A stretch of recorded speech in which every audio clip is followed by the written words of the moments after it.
Welcome back to episode 84 of the Block Runner Podcast. I'm your host, William, always here with your co-host, Iman. What's going on, Willis? All right, man. What's So happening, Will? we've been talking a lot, Oh and yeah, it's pretty much that's what we do. that's all we do, right? We're fucking talkers, dude. Yeah. So there's been a ton of meetings recently amongst ourselves talking about, what are the priorities, and we have those conversations like pretty frequently, especially these days. And one of the things that we want to talk about is we want to focus on like the most important things on the development cycle that we need to focus on. And one of those things is clearly the NFTs. So we've seen Rarible just become really successful with their token, just announcing it recently.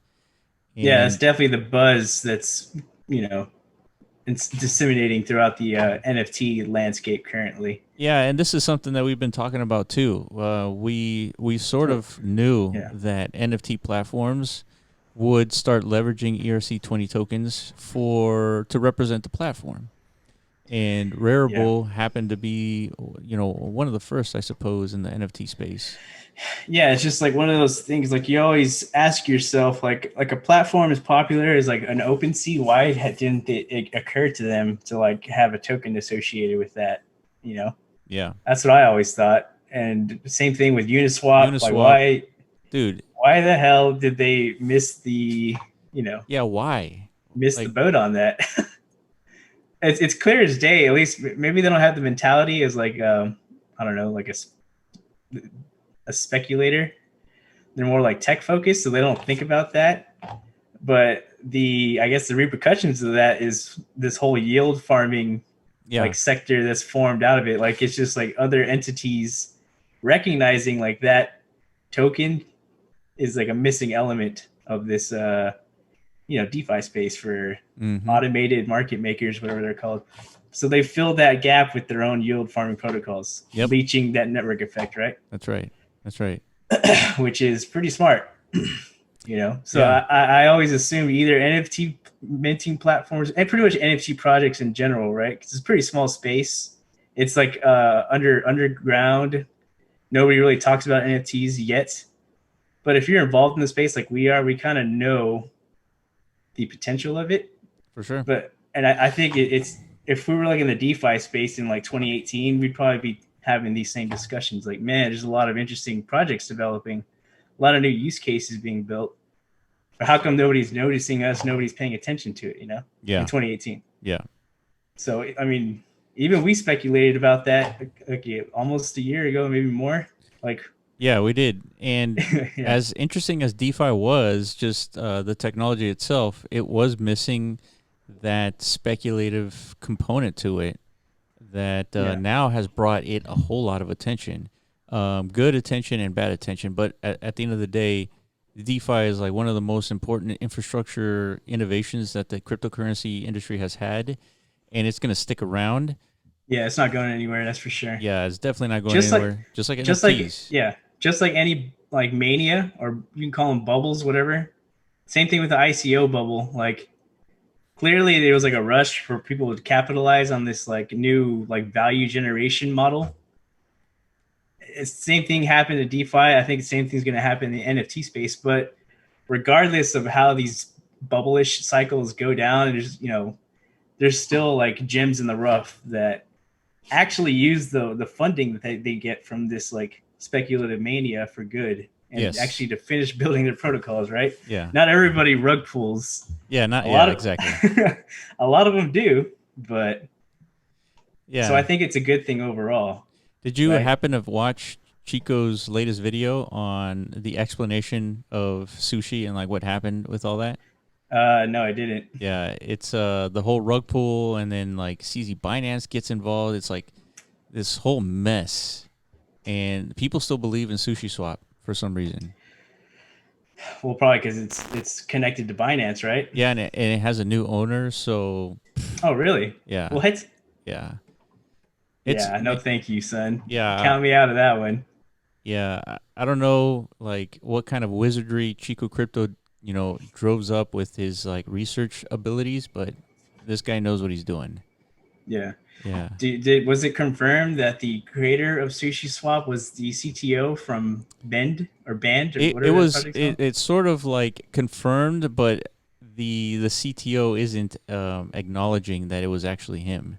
Of course. Why So would you? He yeah, went through all the work of creating like an alias, like a sushi panda or whatever, yeah, sushi chef panda yeah, animated character. yeah, and the IP gave it away.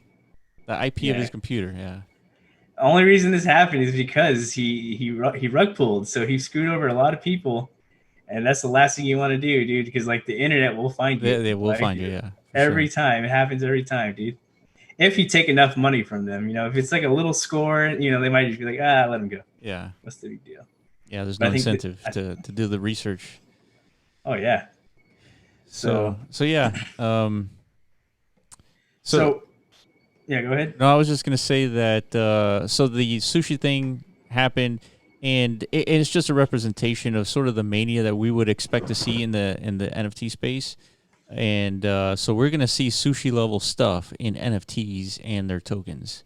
Yeah. But So why is that important to like even talk about this like manias and stuff? Like this is from a lot of people's perspective, this is just like moon boy talk, right? This isn't like hmm, why do people like us who are like, developers, people actually engaged in building a project concerned with like moon boy activity?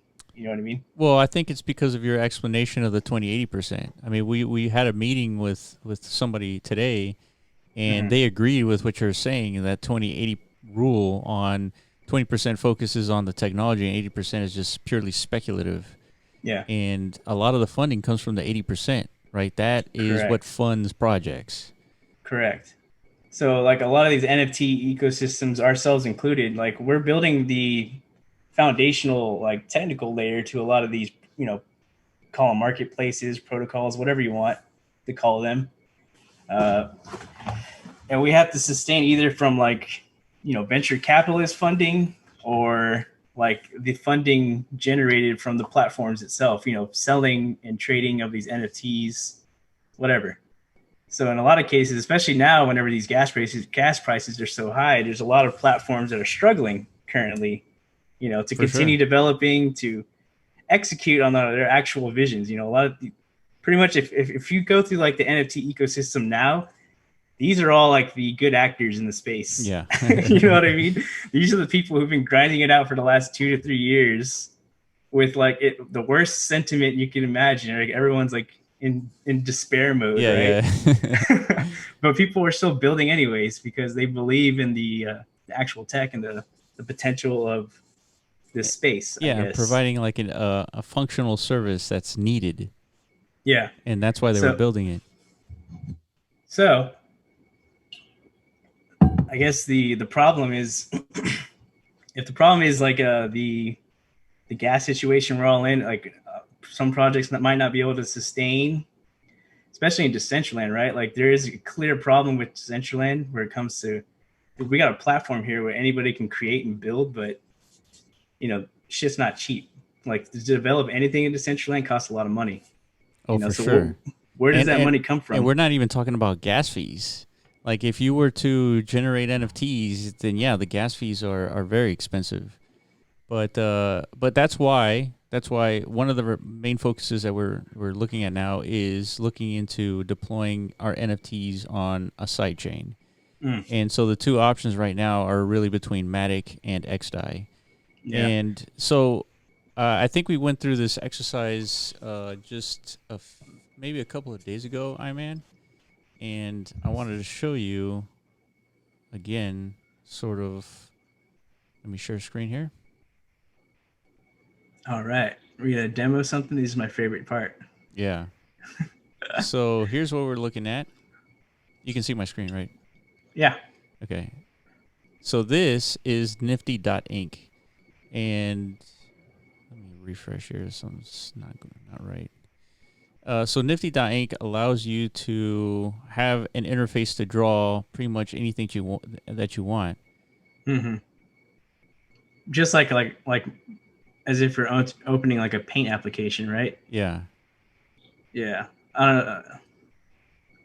Oh snap, dude. There we Okay, here go. we go. Dude, I love this loading like indicator, dude. Yeah, Pretty it's good, cool. right? Oh, that's And mine. that I is made that. yours.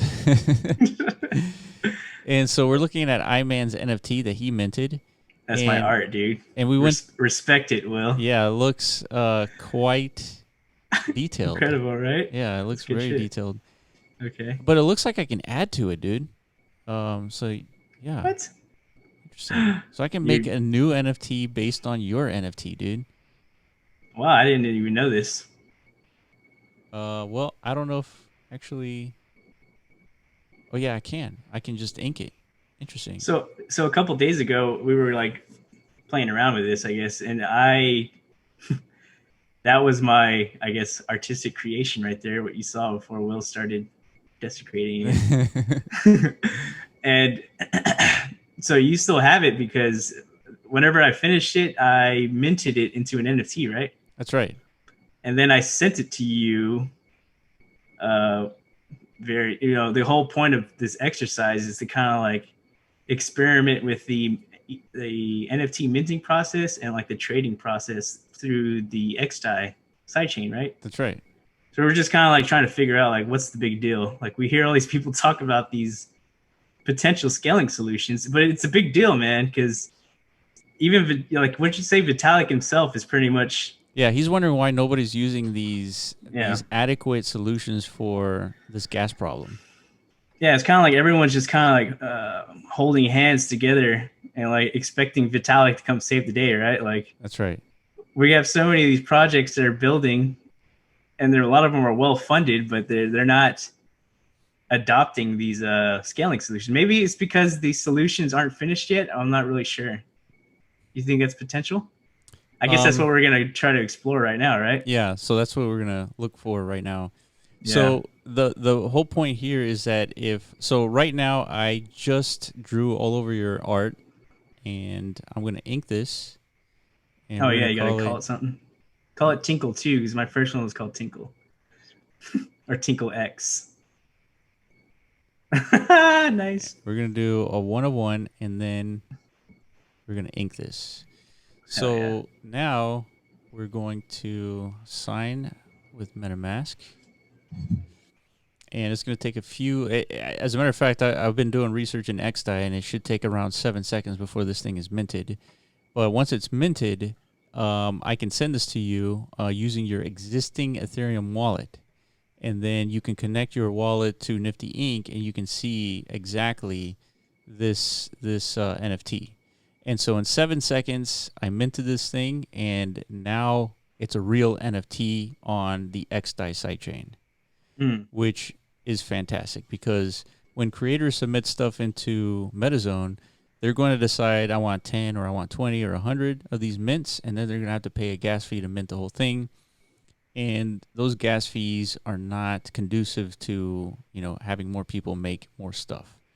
So the cheaper that Correct. you make it, the more long-term or more sustainable your project is. And that's why we're looking at sidechains. Yeah. So then from here I can send this to you just by typing in your ETH address, and Mm-hmm. then you would have it. So we don't need to go through all that because we know how that works. But ultimately, if you connect your wallet to Nifty Inc., you'll be able to see what I sent you, what we created, Yeah. and it's no different than any other NFT. And the most important thing is you can decide to upgrade to mainnet and spend the Mm. gas to make it a full NFT that you can see on OpenSea. Yeah, that's interesting. A couple of days ago when we were dabbling, I think it was $12 to do that, Yeah. execute that function. Now it's doubled in price. Yep. I guess that's a reflection of gas. That's right. So a couple of days ago, gas was a lot cheaper than it is right now. So Yeah. yeah, man, $24 is a lot for a project to just mint tokens. Yeah, and if you can use a side chain and the fees are negligible, as a matter of fact, Nifty Inc. is paying for all the gas fees to mint these stupid drawings. And if you can look at all the drawings that are being minted right now, they're paying all the gas fees. So if they were paying $20 a pop to mint these on the mainnet, it would completely be unsustainable. But they're minting all of them at will, and it's all, seemingly trash. So it's extremely inexpensive to use sidechains, and that's why we're looking into doing it. Yeah. Otherwise, like what's the the problem with this is what it there has to be a catch, right? It can't Um, be like it's too good to be true if we just do this and it doesn't have some kind of negative ramification to the user experience, right? yeah. So I guess the catch is if everyone has these sidechain meta NFTs in their wallet, right? It's theirs forever, right? The catch is if they wanted to sell it on OpenSea, which people generally tend to do for their NFTs, they would have to mint each single one on the Ethereum blockchain, which is right now around $20. So that's the catch is At some that point, you're gonna have to pay the gas, right? yeah, at some point you At have to some pay point, the gas.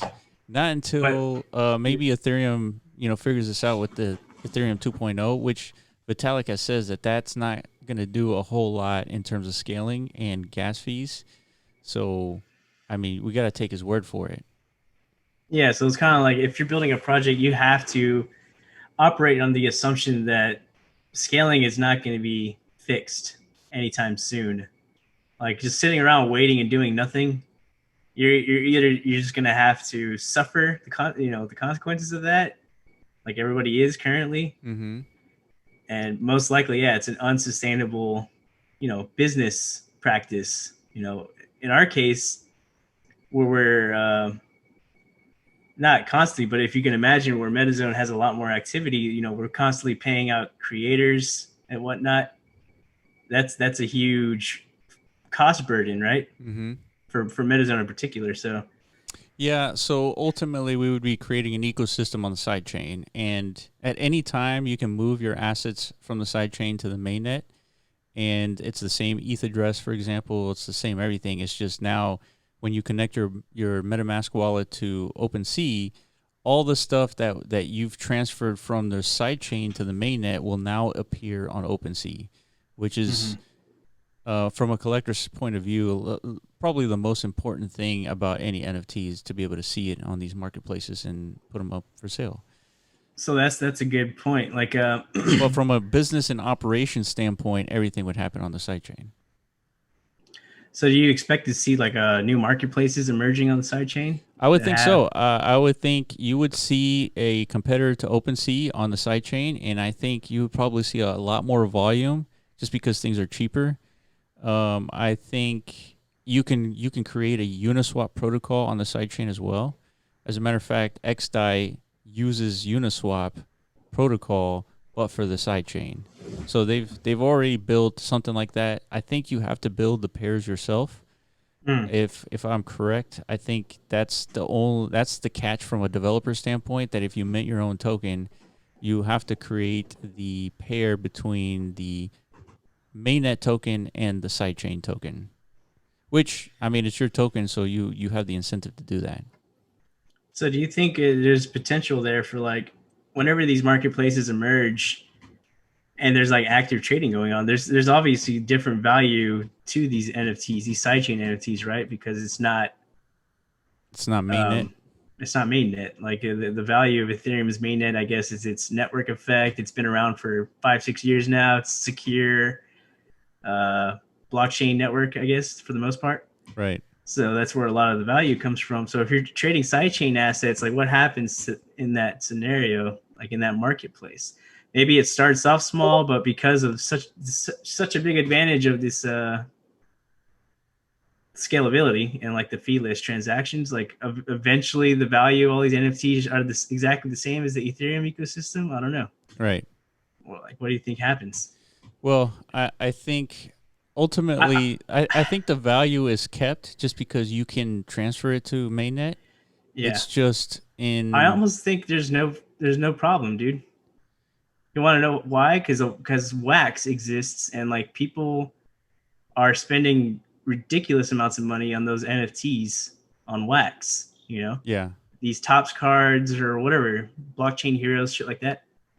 I mean, that's not Ethereum main chain assets. These it's are true. is a whole different blockchain, right? Yeah, it's So a whole different wallet too. yeah, it's a whole different thing. Yeah, So I don't think the value really lies in like what database it rests in, yeah, at least not from a consumer perspective. It's more just the actual product itself. Like, how yeah. much are you willing to pay for this thing? That's You right. know? So it's almost a no-brainer, man. Like these things have to get adopted and built into our platforms. Yeah, and in many cases, XDAI has an incentive to improve the user interface, right? The user experience, specifically, to make sure that it's almost invisible to the user that you're actually using a sidechain. And Exactly. and I think it's really up to us to make that easy to understand as well. So, like for example, when the developers and the creators are minting stuff on MetaZone, that they know they're minting sidechain assets, which of at any time can be main chain, mainnet. Mm-hmm. And Yeah, then like whenever you hit upgrade to mainnet, it gives you a message, doesn't it? yeah, That's pretty much the only time that Nifty.inc kind of like lets you know that. Yeah, what does it say? upgrade And then if you to hit that button, Ethereum. yeah, this right here. This is the only time where it actually tells you like this is an XDAI, you know, thing. Yeah, that's right. It says MetaMask network mismatch. Nifty Inc. is built on XDAI. Please change your MetaMask network to point to the XDAI chain. You will need to create a custom RPC. So this is the only time where you have to go into your MetaMask, and Mm-hmm. then you have to go into custom RPC and type in this URL in there. Yeah, And then once you type that in, then you'll be able to switch to that, and then it's going to reload, but it's going to reload knowing that you're on the XDAI sidechain yeah. network, and then I can go back to my holdings So and from yeah, like a user experience perspective, this is no more complex than interacting with Uniswap and like inputting, custom contract addresses into their protocol, right, basically. So I mean, from a crypto community perspective, this is not that bad. right, But luckily that's the majority of the people in this space is like the crypto heads. They're okay with this kind of experience, but I think like you even said like you've stumbled on like wallets that are much more seamless. Like you don't have to do any of that added work to purchase Uniswap tokens, right? I remember you told me to download one on my phone. I forgot what it was called. are you talking about Dharma? Yeah, I think so. Like you don't have to do any of that stuff, do you? Like input custom things. Oh no, you don't have to. No. Yeah. So that's what you're saying. Like we have to transition from like that's the base uh, experience. Like it is all this inputting of things, but at some point it progresses to where it's handled on the back end, right? Yeah. Yeah. So yeah, it's a little bit of a change for the user, but ultimately it creates a more frictionless experience, and the most important thing is that anytime anybody can switch to mainnet and upgrade to mainnet if they ever want to. And Yeah. most importantly, with Meta NFTs, is that as long as you have either the sidechain or the mainnet NFT, it is considered the same thing from MetaZone's perspective, and you can deploy the content at any time, right? That's right. That's right. So having said that, that's only half the battle, right? The other half of the battle is introducing the ability for creators to mint 1155 assets and then eventually mint the ERC20 token as well. So one of the things that we've talked about in the past, and I can switch out of this.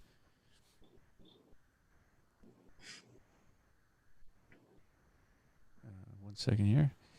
So one of the things that we always talk about is how do we get people in Decentraland to stay in Decentraland? And the common response is some sort of mining mechanic. And if you go back to Rarible, if you actually let me just share that as well. Mm-hmm. Let's go to Rarible.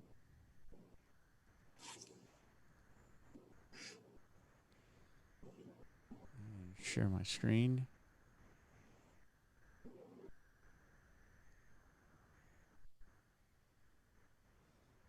Uh-oh. I'm on the wrong network. So going from So you're on XDAI, right? I'm on XDAI, now going to mainnet. There you go. Simple, easy. Just click of a button. Not that big of a deal. Yes, and then so let's take a look at this governance token. Okay. So here it says RARI, which is the name of their token, is not an investment and should be earned by active participation on the platform.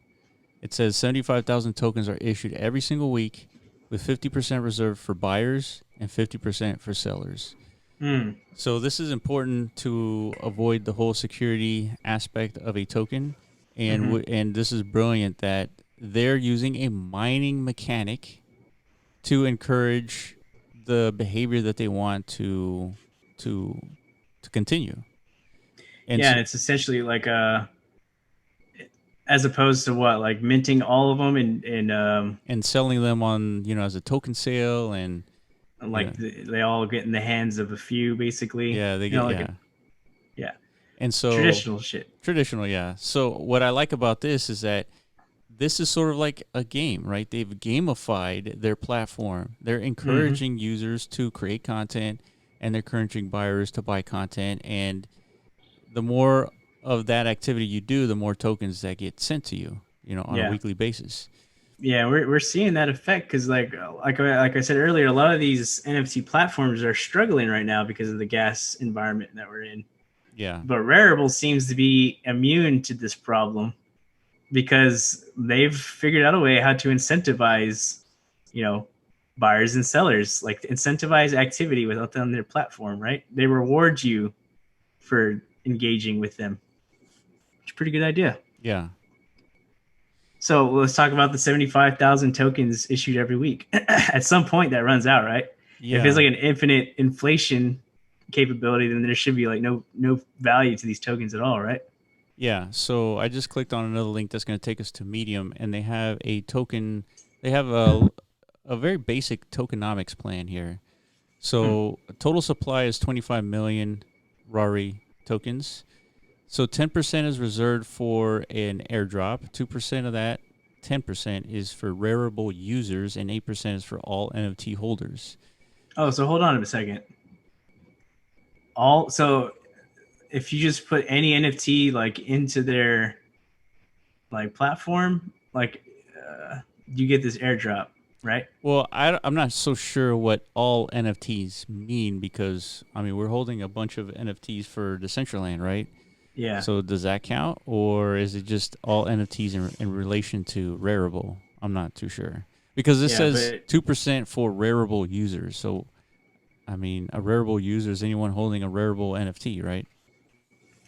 That's what I've thought too, but it doesn't sound that way because we know a few people who they like stumbled upon like a small fortune, like they just woke up one day like, yo, what the fuck? Yeah. I heard Rarible had an airdrop, and like they weren't even aware that they just, they had thousands of dollars worth of Rarible tokens just chilling in their wallets, Yeah. Yeah. So that's an interesting but distribution model. That's because they've already had Raribles, Rarible NFTs. Okay. So that's why the airdrop happened with them. So if I think there's a plan here. So it says on July 15th, existing Rarible users, active users will receive 2% of the total RARI supply, according to liquidity mining principle, based on the previous volume on Rarible marketplace. Both buyers and sellers will receive 50%. By Monday, July 20th, in this stage, 4% will be distributed among Ethereum addresses of all NFTs, with documented sales on Dune Analytics. Interesting. So Dune Analytics does analytics on Ethereum addresses, so they're able to parse NFT transactions versus like ERC20 transactions. So they have a cool interface of showing, what activity is happening where. So they haven't announced. There's still 4% left for the airdrop. Yeah, so I think the remaining 4% is for like everything that's missing. Like if you think you deserved a Rarible token or Rarible of ERC20s, then you can go and contact them and say, "Hey, look at my wallet. I didn't get, anything." Oh, interesting. So it's like a reserve just in case for any kind of like Yeah. discrepancies. Yeah. And Okay. and so continuing with the tokenomics is that they have 60% for marketplace mining. So 60% is 15 million RARIs just reserved for mining, for encouraging the activity within the marketplace. Yeah, think about it as like that's how many there's 60% bitcoins left to be mined. That's right. Like in I don't know, let's call it like the first halving. That's probably a long time ago, right? Yeah. Because currently that number is down to what, like less than 10% or something. Yeah, 6.25. Yeah, exactly. So 60% is a pretty big available pool of Yeah. tokens to be mined. So essentially, by acting as rarible participants in the marketplace, you're mining. I mean, literally, that's what they call mining, I guess. Yeah.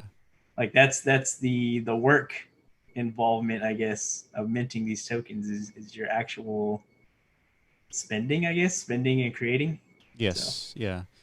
And then so the balance is 30%, 30%, and that's probably just for the Rarible company to decide mhm. what to do with, like in terms of paying developers or whatever it is. It's going to be, held up Well, this for is the them. this is the fundraising I was talking about. Like this is what's so important. Like what just because they minted these tokens didn't secure their funding that they needed to build their protocol and finish the protocol. It's the it's the fact that they introduced a speculative vehicle of ERC20 tokens for people to participate in, drive up the value of them, and all of a sudden the 30% holdings that they have is now they have capital. Yeah. Yeah. So that's this is what's going to drive this NFT ecosystem. I feel like because I mean I haven't heard of any other projects yet that are minting tokens in the NFT space. So these guys are pretty much kickstarting that whole movement. I feel like, oh, yep, yeah, let's take a look at the price. Yeah. Yeah. So on Sunday, Like a September week ago, 6th, dude. it was, 4 days ago, dude. It was Wow. $1.34. Yep. And then now it peaked at almost $11, and right now it's at $9 and change. Yeah. So, so clearly this is something that's working. It's something people are interested in. Yeah. For what reason do you think? So I think it's the same reason why we want to introduce ERC20s to on our platform for creators, not only our own token platform, or platform token, I should say, but also for our own creators to mint their own ERC20s on our platform for their creations/games or whatever. And Yeah. it answers the question of what can I do in Decentraland? Well, if you play these games, it doesn't cost you anything, and you get to mine tokens of that game. And it's the same mining mechanic as Rarible was using.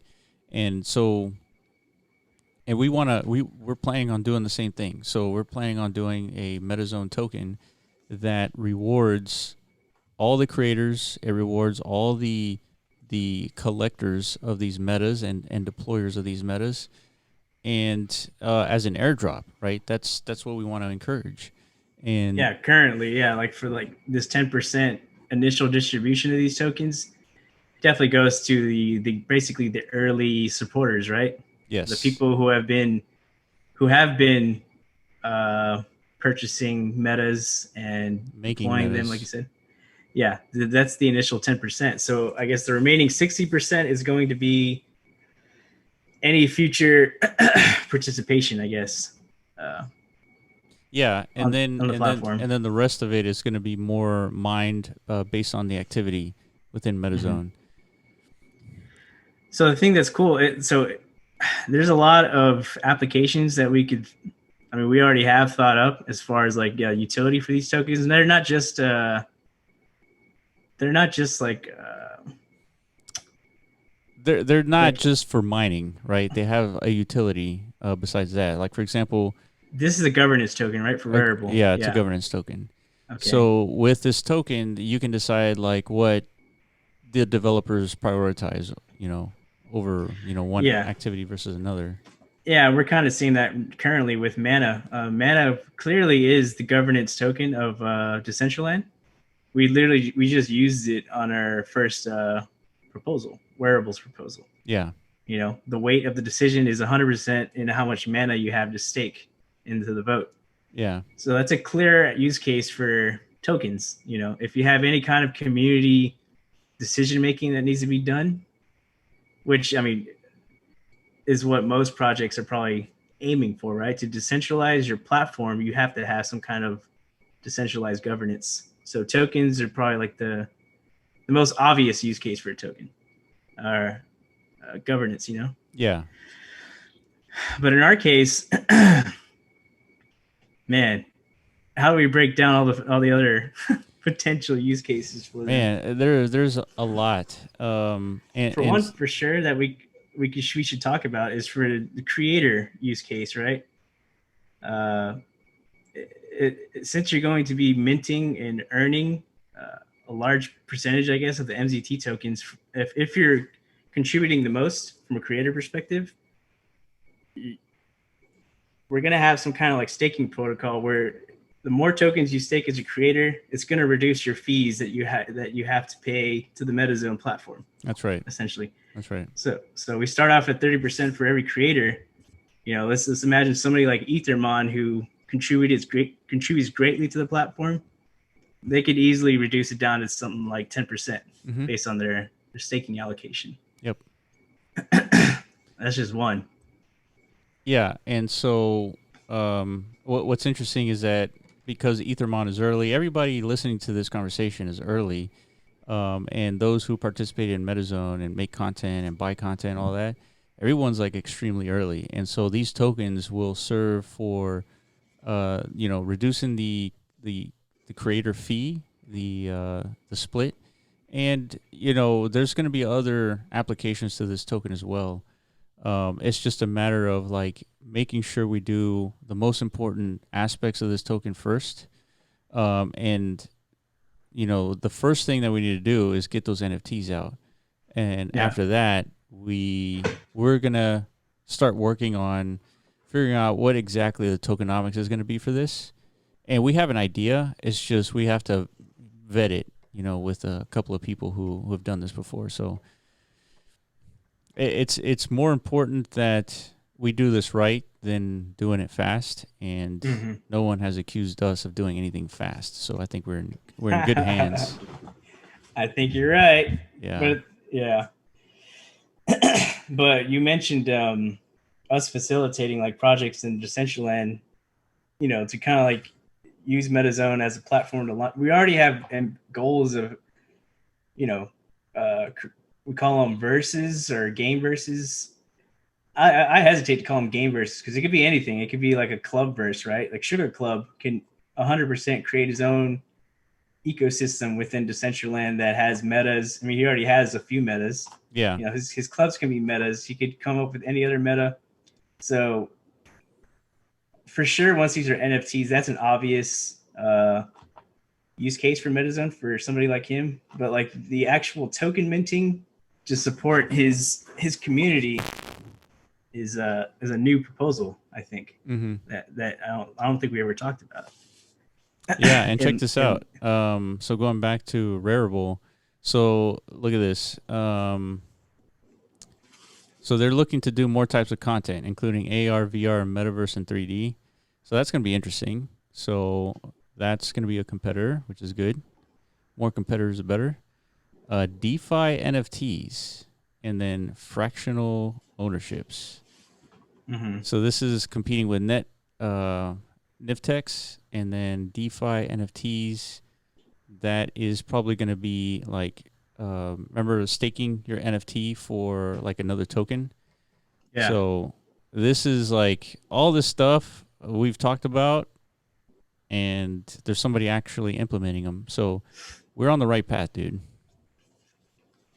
Yeah, we're definitely on the right path, but it seems like Rarible wants to be like the Yeah, they want to take over the world, the whale which in the space to like cover all potential, vectors and like, everything comes through us. Which, hey, I'm not hating on that. no, that's good. That's what you would expect. Yeah. And that's what you want. The more competitors, the better, Hmm. because the more. So think about this: if you're the only one in the space, you're the only one doing the marketing. You're the only one talking about, the thing that you're working on. You want others to be talking about the same thing, Hmm. and you want others to be experimenting with different stuff, like such as combining a token, an ERC20, with their NFT platform. See how Hmm. that works. If it works, you implement it yourself, and you do a better job than they did.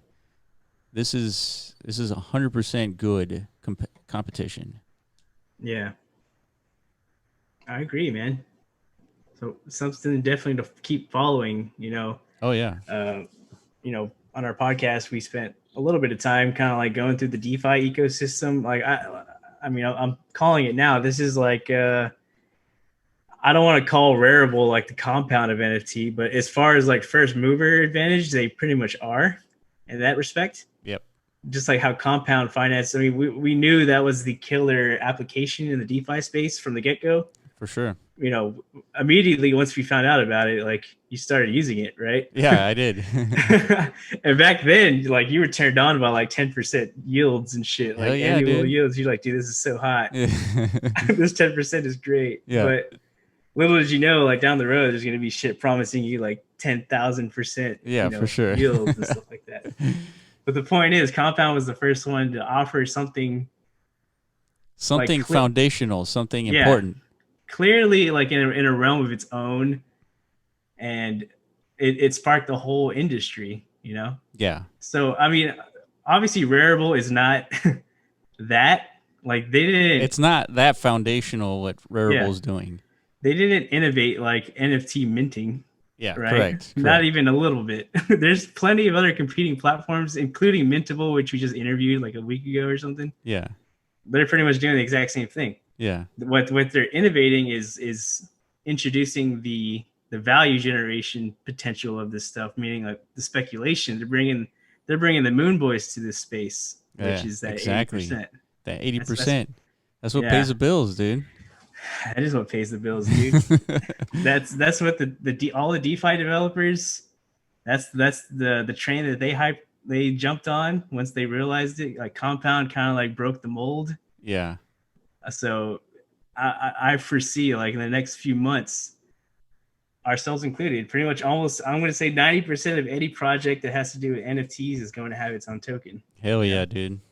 I 100% agree. And if you don't, you're just gonna get left behind. I think, I mean, that's like Yeah, I think it's that's definitely a mistake. definitely a mistake for sure. I mean, it's just, this is the game we're all playing together. You could have your own like personal beliefs against it. I guess like if you feel like somehow this is like a money grabbing, you know what I mean? Somebody, I think it's just playing the game. that's what I'm If saying. you think it's money grabbing, then you don't understand the game. Yeah, well, yeah, it's literally, that's the 80%. Like you can't have just the 20%. Like we've talked about this before. You got to have that 80% to get things moving. Yeah, yeah, And like I said, there's going to be a lot of trash. There's going to be a lot of scams, scam NFTs. yeah. There's gonna be sushi level NFT minting I think we're platforms. already seeing stuff like that, right? Isn't there Yeah, like a meme platform now or something? I'm not yeah, calling it a scam. It sounds like it's a yield farming platform, right? That you get a currency for it, maybe, and then you could exchange it for NFTs or something. I'm not yeah. really Let me sure. see if I can find it here. Okay. Yeah, let's break it down, dude. Just like we did sushi. Yeah, why not? Yeah, So why yeah, not? let's vet this to see, if this is like actually a good thing. Okay, And here it it's is. called don'tbuymeme.com. Okay, already I'm fucking sketched. Yeah, yeah, yeah. I'm sketched hard right now, but let's Yeah. keep going. There's a pineapple as the logo, right? Okay. Just like the sushis, just like the pizzas and Yeah, yeah, and yeah. the They're feeding off the yams. food brand, right? The Right. food brand. All right. Okay. So, it says farm limited edition NFTs, which this is sort of going back to our imbued concept, I mean, it's not exactly the same, but it's Oh kind yeah, of like it. you can go way back and hear those discussions, dude. That was like when Decentraland was first launching, right? We were having those discussions Yeah, back in February, January. yeah, that's right. So And this, okay, yeah. so we have Meme is an experimental protocol mashing up some of the most exciting innovations in DeFi and crypto collectibles. So this is the same thing that Rarible was even talking about. So of course, there's the sushi way, and then there is the compound way, right? Mm-hmm. So put your meme to work by farming exclusive NFT memes. Stake liquidity pool tokens for access to our batch of legendary cards. Oh, okay. So yeah, this is the exact same thing as sushi, but instead of a sushi token, it's just an NFT that they created. Yeah, basically. Okay. So let's look at the farms. Unlock wallet. We're getting to MetaMask here. Let's connect. Choose a farm. Genesis, where we deposit a meme, or liquidity pool Genesis. Deposit liquidity pool tokens here. So let's. Yeah. All right. So Wow. NFT collection, crypto influencers, Genesis. Yo, who the fuck is their artist, dude? This shit's hilarious. Yeah, this is really cool. Uh-huh. So the meme Grail, there's 141 minted. So all it takes is one pineapple, right? That's, I guess, the meme token. It takes one pineapple. There's 9,859 left. Can I click on Wait, this? what? 9,859 left of what? Of this card, this card here, this NFT card. Oh, so 100. Okay, yeah. So only 141 have been claimed of the 10,000. Gotcha. Yeah. Interesting. And Vitalik is Sounds like here. that's not very good, right? 10,000 is a lot in the NFT space, isn't it? It is a lot. But for Yeah. example, Vitalik Buterin, he's here, 100 minted. They're sold out. Wow. So we can check OpenSea for this. And there's the NFT. It is going for 1 ETH and a quarter. And the artist is Wrecked Me. Oh man, I love this Max shit. supply is 100. Rarities 1 of 5. Genesis 1 of 11. Well, these are just properties, right? Yeah. Yeah. Interesting. Whoa, what is this? 20 ETH. Top ownerships and listings. Oh, they're just listing. So somebody's asking 20 ETH for one of these. Yeah. Hey man, I won't be surprised if somehow they catapult to that value. You know? Yeah, for sure. So we got Vitalik, Sergey. We have CZ, Satoshi? Satoshi Rare. Oh, Nick Szabo. Oh, Nick Szabo, yeah. Fake Satoshi. Legend of DeFi. Andre. Okay, so these are pretty much like just crypto celebrities, right? Yeah. Pepe. So you need 10 pineapples for this one. And there's 1,000 of them left? That's weird. Okay, well. So essentially stake your tokens, your meme, and then your pineapples earned. So you stake your meme tokens, you earn pineapples, and then you can claim an NFT with that pineapple. Yeah. So it says deposit meme, earn pineapples, mint NFT. Staking meme tokens in this Genesis pool earns you roughly 1 pineapple per day. With enough pineapples, you can mint an exclusive limited edition NFT meme. Supply and pineapple required differ across NFTs. Oh, okay, so the pineapples is their currency kind of, or it's like a reward token. It's a reward token for staking your meme. But then you use Cryptocurrency. that reward token. That's the actual purchasing power you have for these NFTs. Yeah, because think about it. It's you. If you have a pineapple, then you know for sure that you've staked memes or the actual token meme for a day. Mm-hmm. So that's how they're able to determine like how long you've staked by earning these actual pineapples.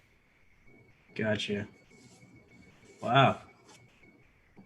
So it's interesting. Like I said, the reason why all this is happening is because Uniswap, big fail and not having their own token uh, to incentivize liquidity participation. Yeah, basically gamifying the behavior you wanna reward.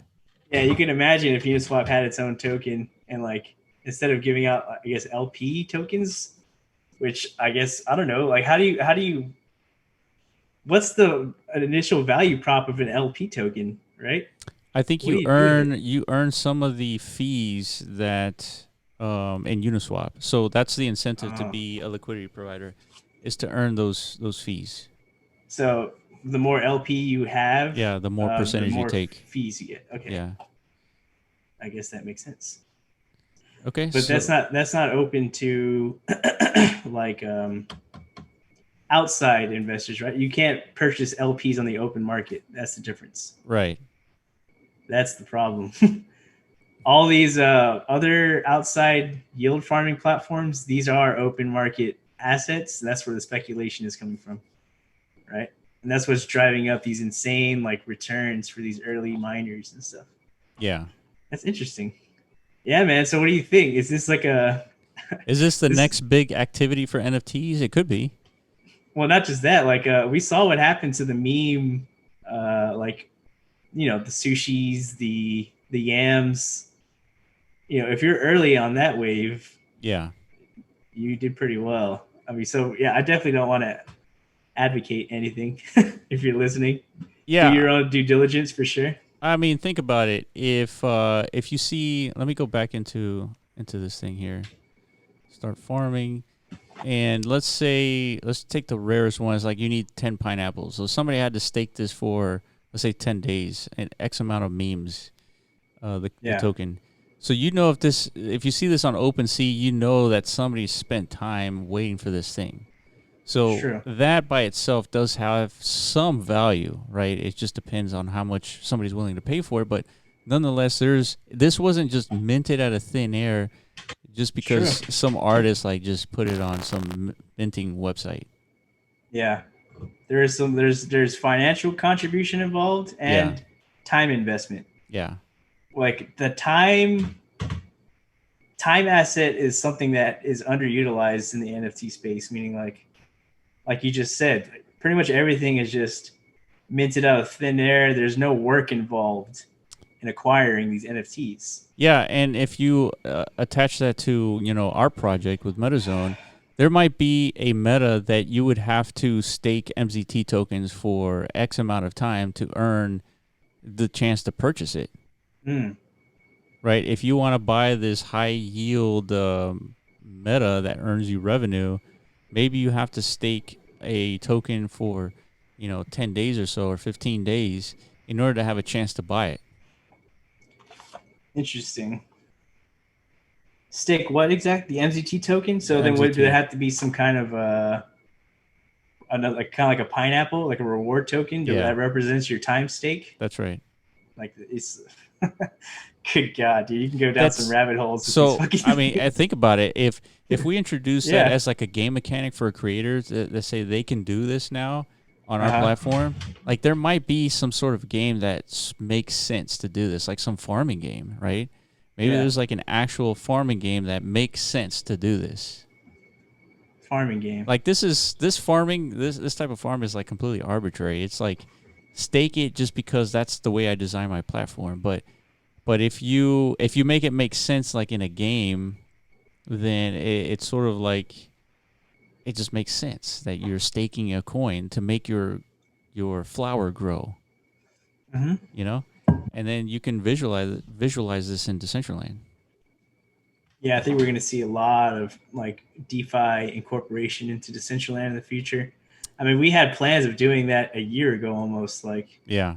well, that was one of our initial thoughts of like, dude, what, like ever since we started in Decentraland, our number one focus and concern is like, how do we increase traffic, DAU? Otherwise, what the fuck is the point? Like, if there's no Dude, economy here, no ecosystem, like, there's this no this would be the way, man. This is it.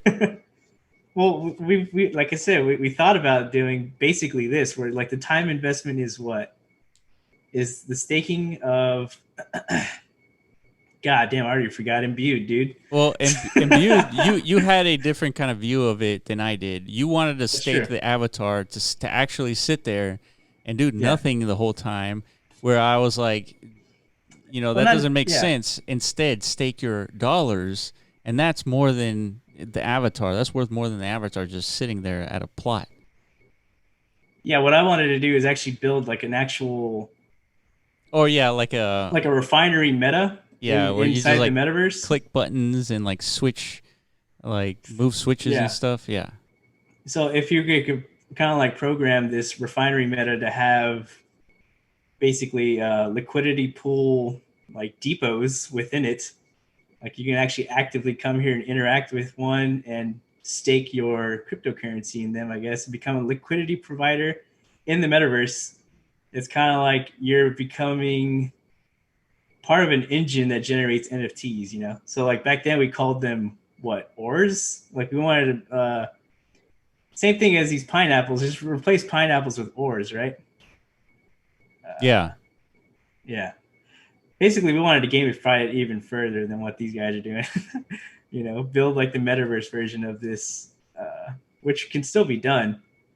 And it's not like a silly thing to propose or anything. You know, if Decentraland's looking for a way to generate, you know, high traffic, high user activity, I think that's definitely potential there. yeah. Absolutely, I totally agree. And I think if somebody comes up with a way to kind of leverage this mechanic in a visual way, it'll be successful just because it's interesting, and then you can see like the progress of your staking. Right, that's different That too. than like submitting tokens into a protocol where you just like there's a countdown clock. You know. Yeah, you can actually see these pineapples grow like on an actual farm within Decentraland. That way you can take care of your little yield farming, you know, veggies and shit. That's actually hilarious, dude. Yeah, But that's what I'm saying. So I foresee at some point, you know, somebody will pick up on this, you know, and run with it because the opportunity is always there. It's not like Uniswap is going away, right? oh, definitely not. Yeah, I wouldn't be Uniswap is here surprised to if stay. Uniswap doesn't comes out with their own token. That guy, the founder of Uniswap's complaining that everybody's like taking the Yeah.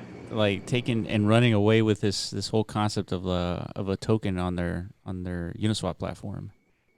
Because all of these DeFi sushis and all that, they're just a forked version. It's the exact same copy of Uniswap, just with the additional token layer on top of it. But what are they actually doing to harm Uniswap? You know what I mean? Like, Well, I think they're like leeching the pool because think about it. If you're a liquidity provider and you're getting fees on Uniswap, but then you're a liquidity provider on Sushi and you're getting the fees and like these tokens, yeah, yeah, yeah. you at like 1,000% yield on these tokens.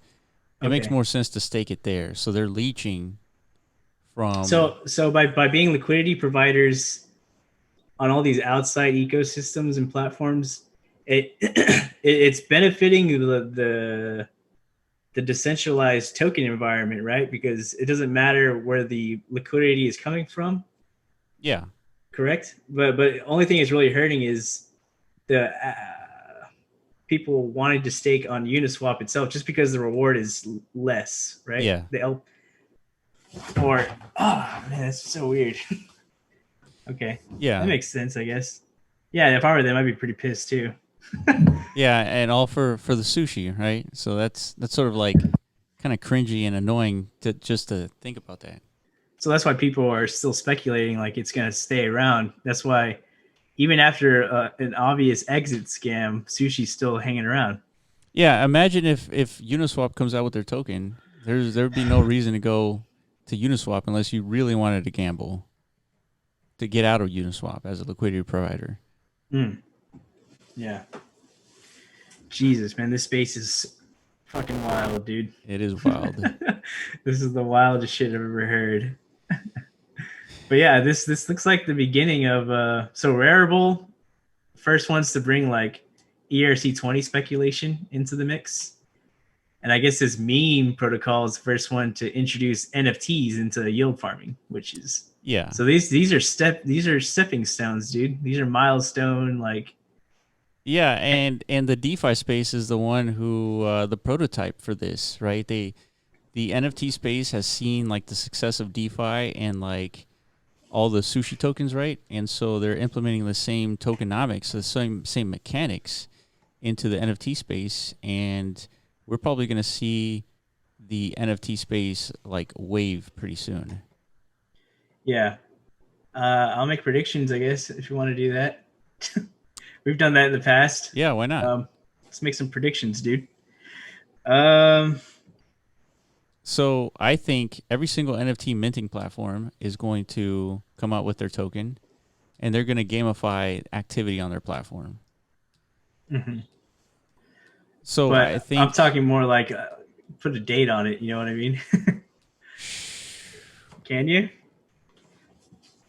Like when we man, were talking about Compound before the hysteria happened, I think it was like 9 months later is whenever we randomly realized like Compound would just hit $1 billion market cap. Like what?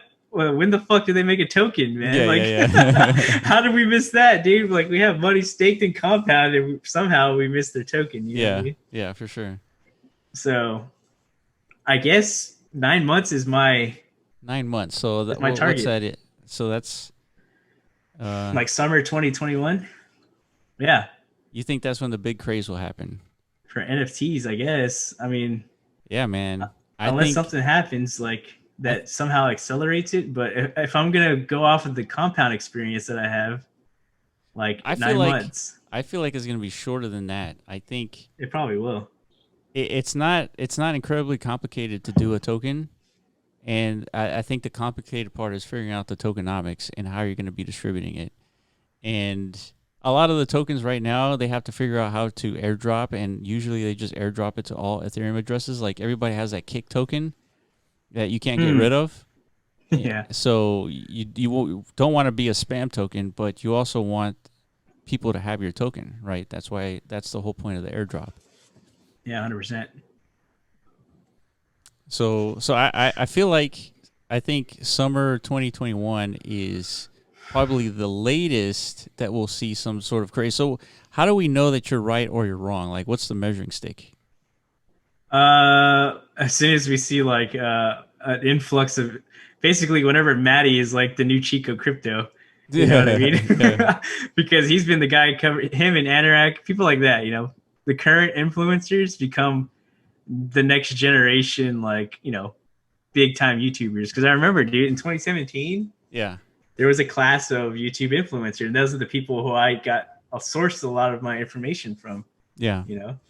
Chico, I think he kind of existed back then, but he was like, he was a fucking mouse, dude. Nobody cared about him. Right. There were these juggernaut forces at the time.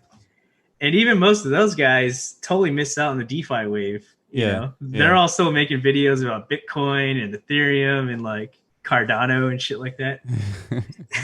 They missed out, dude. So Yeah. the guys who were paying attention to DeFi at the right time, they blew up. Like Chico, BitBoy, Elliot's Trades or something like that. All these guys that didn't exist like in 2017, they Yeah. gained a platform. So now these NFT guys who've been covering NFTs for a while now. All of a sudden they'll get like 100,000 followers. Exactly. When Yeah. Maddie has YouTube videos or clocking in like 10 G's of video. Yeah, each. That's Yeah, when that's the signal. Yeah. that's the eject button. You know what I mean? Yeah. Like Maddie's getting like $5,000 sponsors per video. Right. Like fuck, dude, we're hitting peak euphoria. Yeah, yeah. So these are my indicators I'm going to be looking out for. Yeah, you know? yeah. Hey, that's smart, dude. You're not wrong because as anything goes up, it also goes down, and we've seen that Oh yeah, at least a handful of times already. definitely. So keep your eyes. And also, we're going to do our due diligence just because we're building, you know, an NFT platform to kind of like we're kind of like trying to position ourselves. You know what? And not only, dude, to piggyback on what you're saying, like right now, is we want our NFTs to be on the side chain, and that will yield a sustainable business.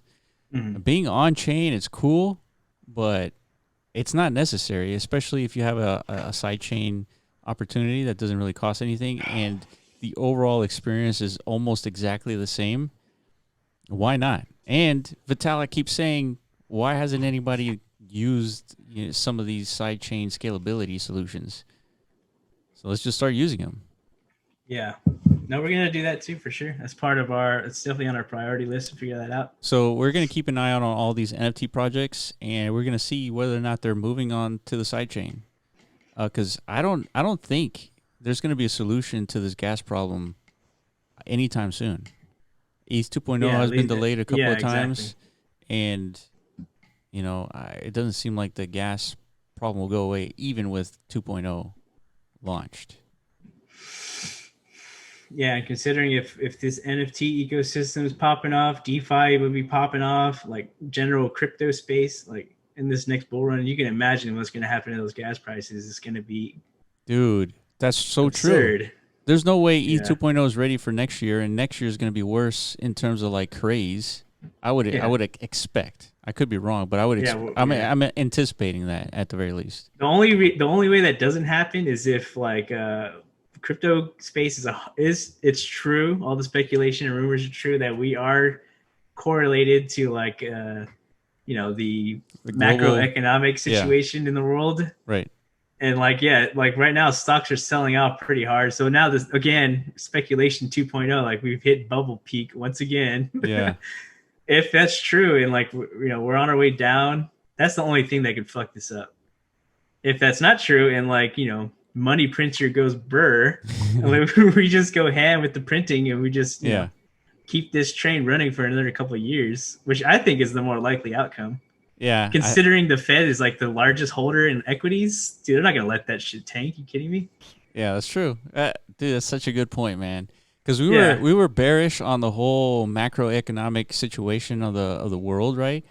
yeah. And now that the Fed is the biggest holder in equities, why would they let it crash? They're not because they know they have the unlimited capacity to just keep printing U.S. dollars. Yeah, They literally like they just said it. We have unlimited liquidity or yeah. whatever. Like we could just print as much as we want. I Like forget. I mean, I think I forget this term where the only thing the government needs to do is pay back the interest and not the actual debt, not the yeah, principal.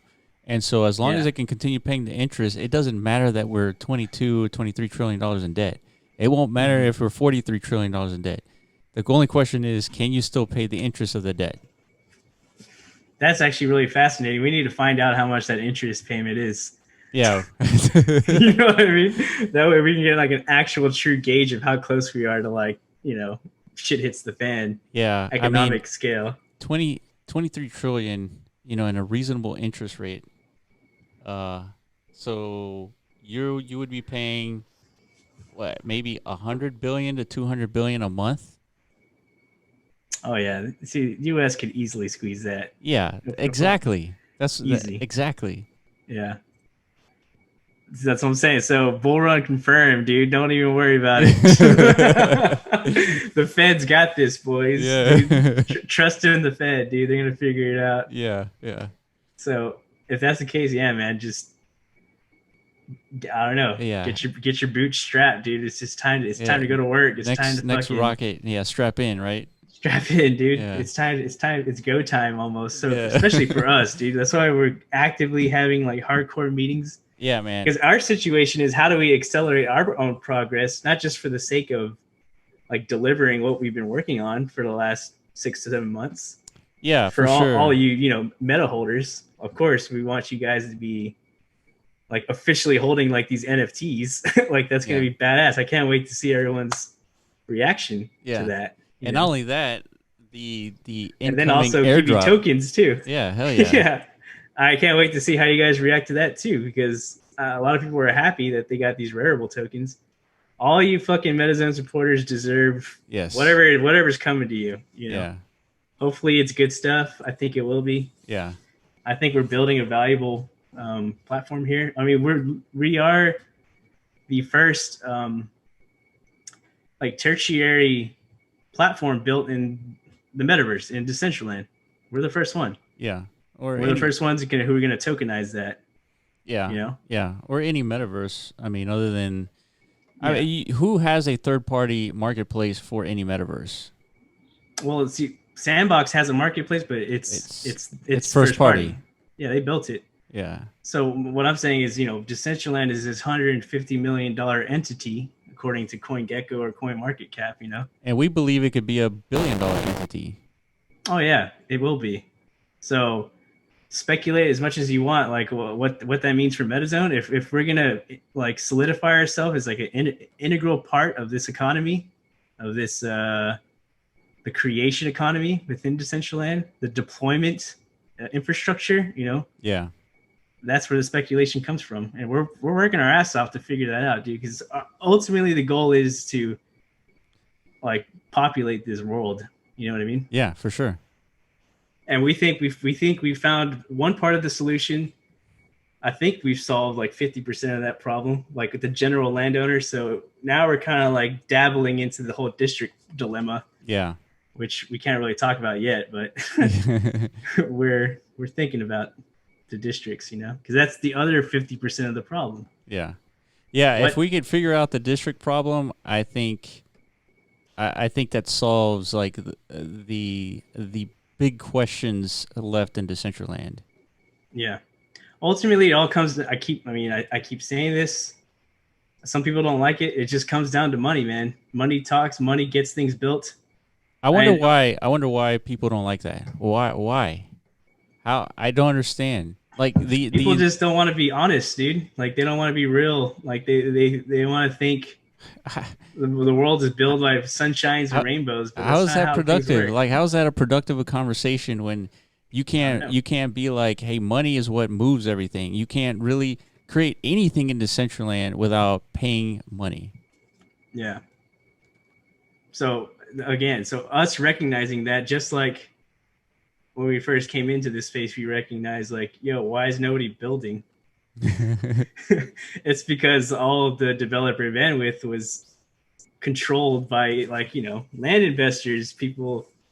So we built the platform to solve that problem is what I'm saying. So now we're trying to recognize what's halting the actual hardcore development that should be happening in Decentraland, right? Yeah, and our platform is going to be the platform to use to create that speculative concept within your builds. Yeah. I just realized how much of a mess my background is, dude. I got like pillows all over the place and shit. God damn it. Yeah. I apologize.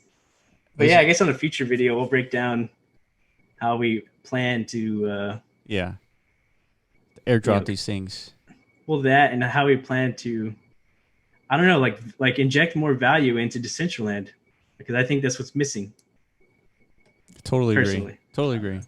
Yeah, so. I think we're on our way too. I mean, it's taken a little longer than we anticipated, but that's for a million different reasons.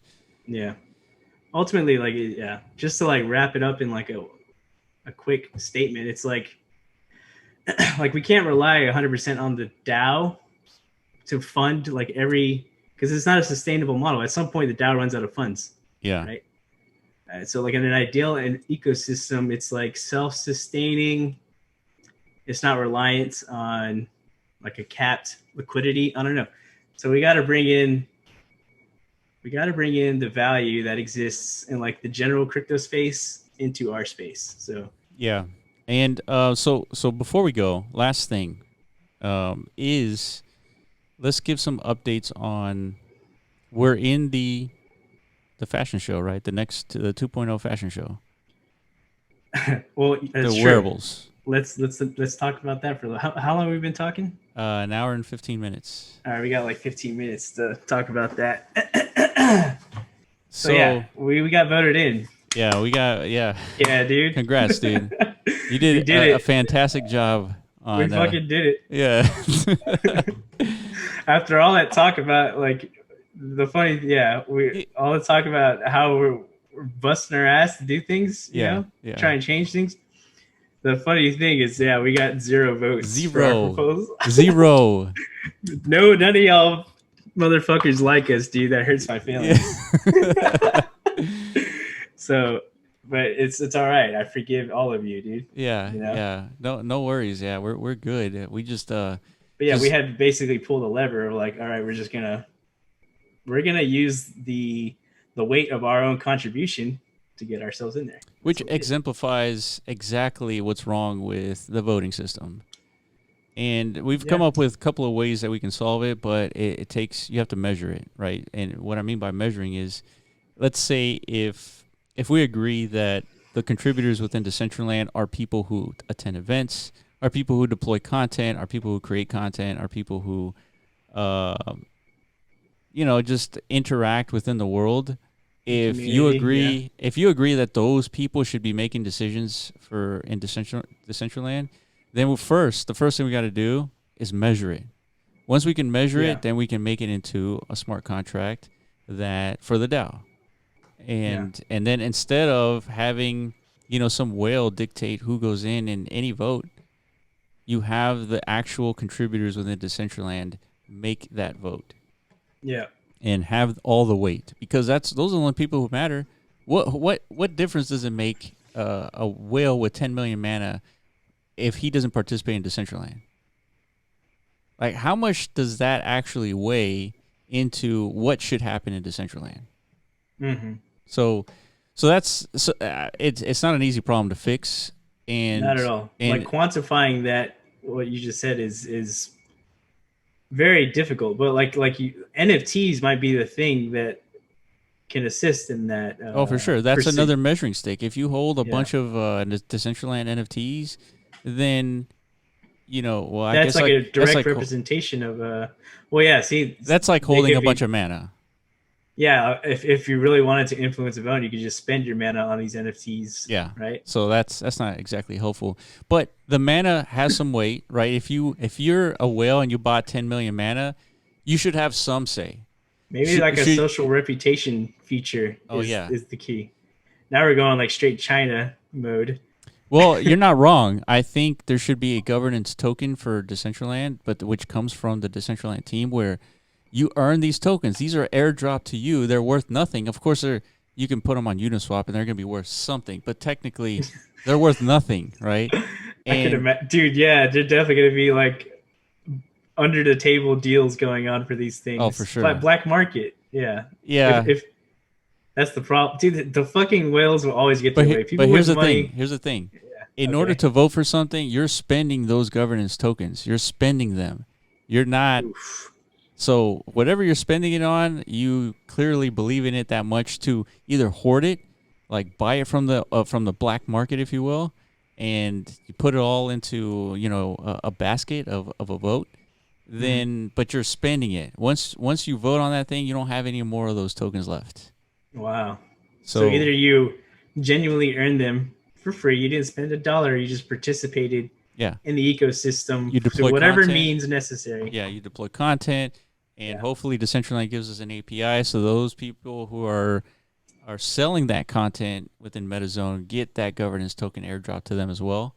Hmm. And I mean, this is like a token that has like 100 billion in existence in not necessarily in supply, but max supply is 100 billion, and then they're just freely airdropped via interactivities. Hell So yeah, dude. I like that. I like to dive deeper into that in the future for sure. We yeah, definitely need to talk more about governance because but man, yeah, like it's going to be a massive problem, which is what I'm saying. Like we can't rely on the DAO. One of the things that attracted us to the platform is like there's a 22 million annual funding pool for development in Decentraland. It's supposed to be all governed by the DAO. Well, we just saw the DAO like is there's flaws within it, so it's not like we should all rely on this system, yeah, to generate value to sustain development activity. There's got to be other ways. That's kind of like what we're trying to solve. yeah, So I agree. So the only hesitation, like even talking about this, is that it's very likely not going to get implemented because it's just easier to say how much mana do you have.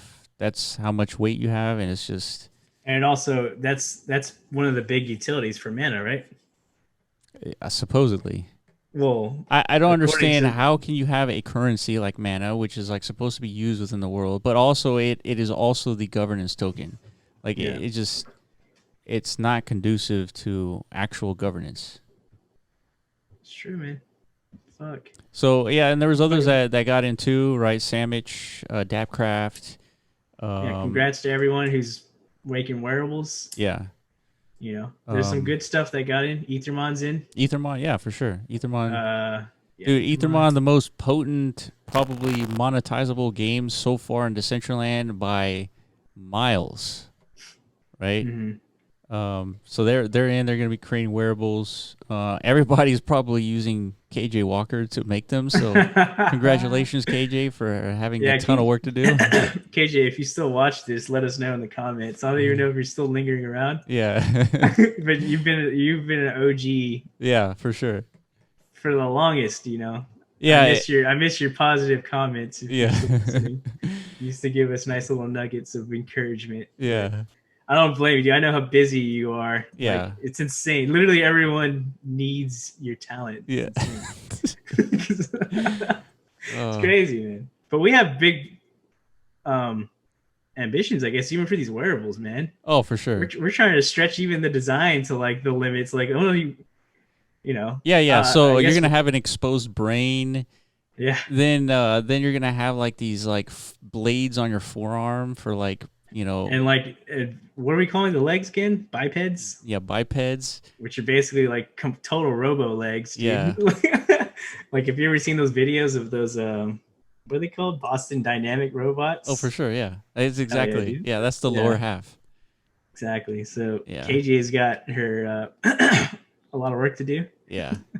We gave her the inspiration, but we'll see how they Yeah. turn out. Yeah. We got to set up a meeting with her, which we got to figure out when we're gonna do that. And it has to be tomorrow. So Yeah, and like at the end of the day, this is all for CZ implementation, Corona Zombies. yeah. So one of the things that we want to do is we want to have each wearable be part of the game in terms of the more kills that you get while you have the wearables on, the more experience that wearable has, and so you'll be able to prestige the crap out of these things. You'll Mm, be able to prestige them 10 times, and each prestige takes 100 levels. So unfortunately, since they're not our smart contracts, they're not our NFTs, you won't be able to see them on OpenSea. But if you connect your wallet to MetaZone, you'll be able to see, hey, the wearables that you have in your wallet, they're already at level 30 because you purchased them from OpenSea, right? Somebody put in that effort to kill a bunch of zombies using that yeah, wearable. that's correct. So, So these will have inherent value inside the game in terms of like interactivity within the game, but also inherent value that you're putting time into this game while wearing this wearable. You should be rewarded with gameplay mechanics, right? And potential flipping. The pumpamentals of these wearables have been pumped. yeah, because the whole idea is to really, um, really bring like the play to earn Yeah, mechanics into Decentraland. yeah, So if the earning potential for participating in these games that are going to be launched in Decentraland is sustainable, and from what we've heard, like Axie's pretty much like the innovator in that space. I mean, there's other projects out there, but I hear frequent stories of like people in the Philippines or stuff like that. Like this is their full day activity is just playing that game because they're sustaining yeah, a living by doing that. yeah, I and think that's beautiful. That's I think that is the use case for Decentraland. I feel like ultimately. yeah, I mean, and not the only one, but it's a good one. yeah, for sure. It's Yeah. funny, even Axies are thinking about coming out with their own governance token. Oh yeah. See, more indicators. Like this is the start, dude. Oh yeah, All it takes is that first. the That first first. domino. Yeah. It's just a. Dude, it's gonna be a Everyone's huge watching wave. Rarible right now. You know. Yeah, Everyone. yeah, Literally everyone we've been talking to. That's all they've been talking about. So yeah. The development teams on all these other platforms. I mean, we're one of them. We're talking about it. They have to be talking about it, yeah. and I'm telling you, they're implementing it. Mhm. They're implementing it now. If not, they're already been working on it. Yeah. Totally. So prepare for it. Yeah. You heard it here first. Get your bags ready. Yeah. All right, guys. Thank you guys for listening. Make sure you follow us on Twitter at The Block Runner and at MetaZone.io. And follow our kind of progress in making the CZ game. And we're going to be coming out with a versus page for it, an initial meta offering, if you will. And hopefully we get this game out there and get it playing so that people can start acquiring these NFT weapons and upgrading them. Hell yeah. All right, that's it for today, guys. I appreciate you, and we will see you next week. Peace out. See you later.